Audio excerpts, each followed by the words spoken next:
Hey, morning everybody. You know, usually I probably do a video on this because I usually have been doing a lot of my wrestling related videos through video, if you will. But I'm not going to do that this way. I'm going to do it through audio because right now I only have two batteries, AA batteries left on my, to use on my camera, and these alkaline batteries, even though they're good, they only last you for quite some time, maybe like 3 or 4 videos. If you have like 32 gigabytes, it lasts you for maybe 1 or 2, basically for 1 hour's worth of video, or a little more than that. Maybe more, like I said, but they're pretty good batteries. But anyway, I wanted to save some power on them anyway, because I wanted to talk about something here. I want to talk a little bit about TNA. And one particular storyline that's going on in TNA, some have actually enjoyed it.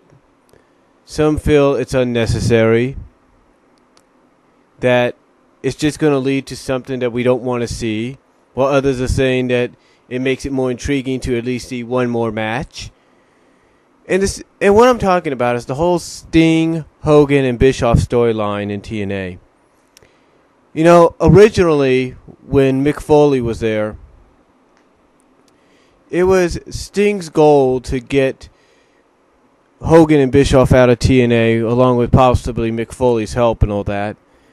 But now that Mick Foley's no longer part of TNA, they've kind of obviously switched it around to where now Sting is trying to get Hogan to open his eyes and realize that Bischoff's been using him this whole time. Well, from what I've read spoiler-wise for tonight and next week, it seems that they're still going for it, but it seems that it's like, it just seems a little unusual, I mean, like I said, some people like this new side of Sting, this kind of like Joker-like version of Sting. And, some don't. Some have their opinions about it. Some really don't think it's necessary. But I think I know what's going on. And I could be wrong, but I'm just giving my opinion as a fan, or as a mark, or whatever you want to call it. Somebody that's been a fan of this business for a long time.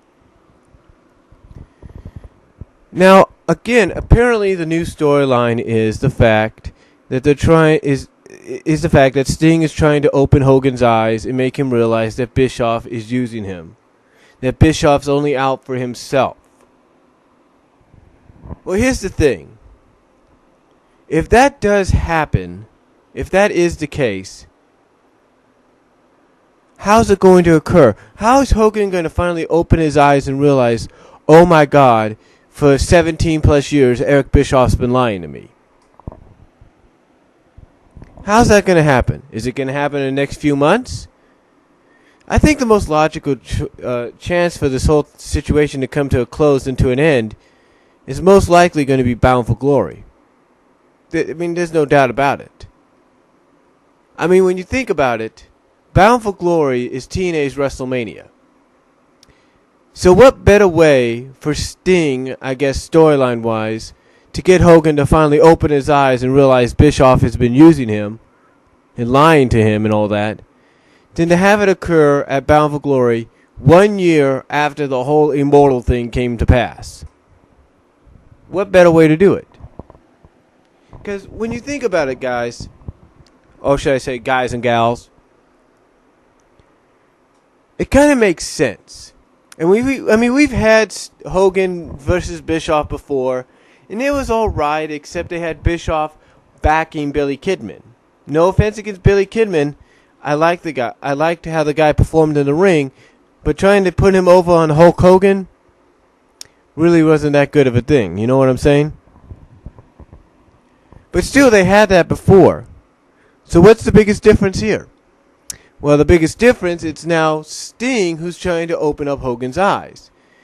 Obviously, Sting, in this Joker mentality, if you will, is trying to open Hogan's eyes and make him realize, look, man, you want me to stop acting like I'm crazy? You want all this unpredictability? You want this, oh no, give me more, beat me up more mentality to leave? Then open your eyes.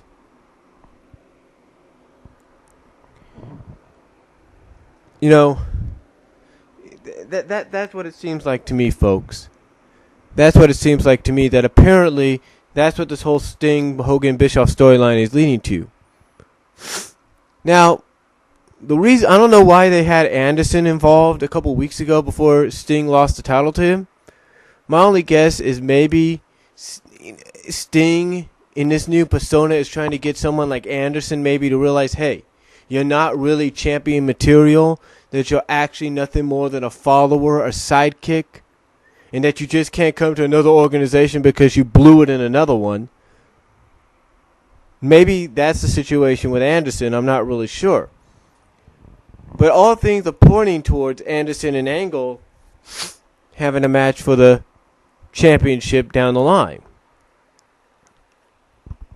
Now, again, how does this whole thing with Sting acting crazy and Joker-like and everything come to an end? How does it conclude?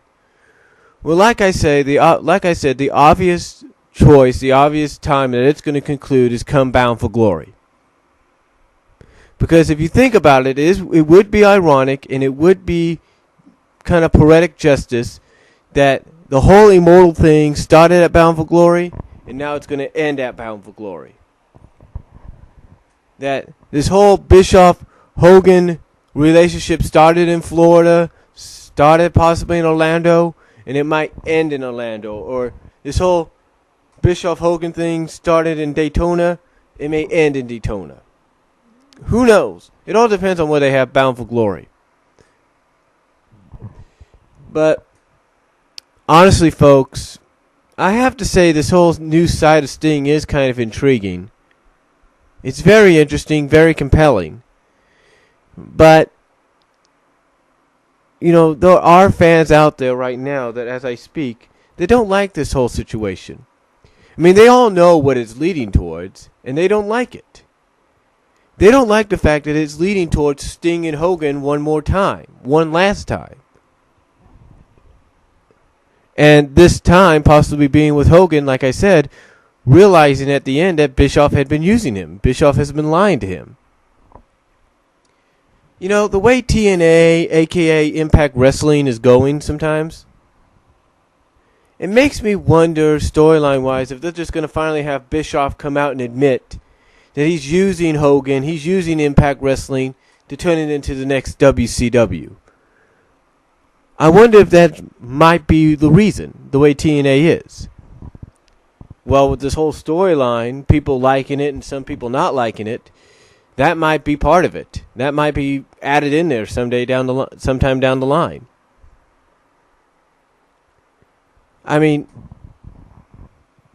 honestly, I don't know where they're going to be going with this whole Sting acting like the Joker deal. But I will say this. It is intriguing. It is interesting. Where they will go with it, I don't know. Will they take it up another level? I don't know. I mean,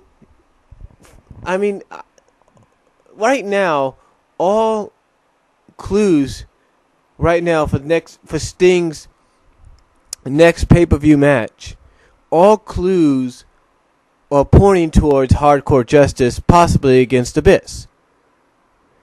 And from what I saw a couple weeks ago on Impact, it seems that it might involve barbed wire in some kind of capacity.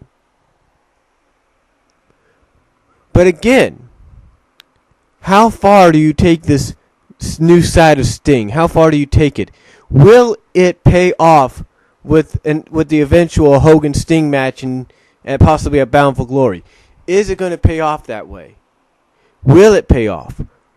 Will Hogan and Sting at least have a decent, not wrestling match, but decent contest, decent entertaining match that we can all sit back and say, you know, for a couple of guys in the 50s and near 60s, they put on a hell of a show. They put on a hell of an entertaining match.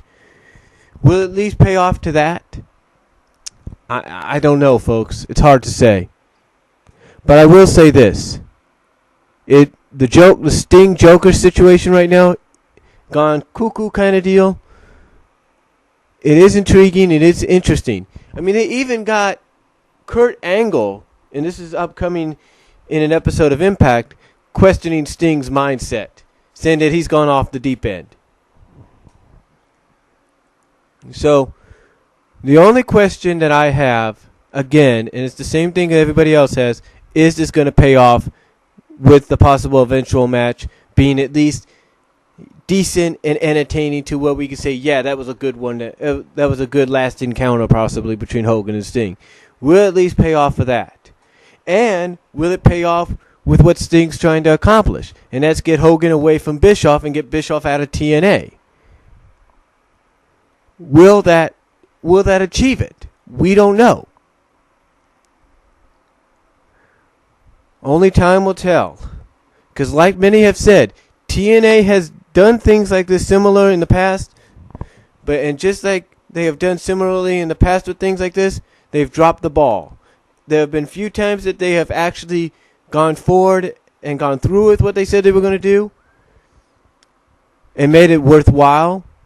But again, at times when they do things like this, according to many fans, they've dropped the ball. Will they drop the ball with this whole Sting Joker gone crazy out of his mind deal storyline with Hogan and Bischoff? Will they drop the ball, or will they achieve greatness? Will they achieve success?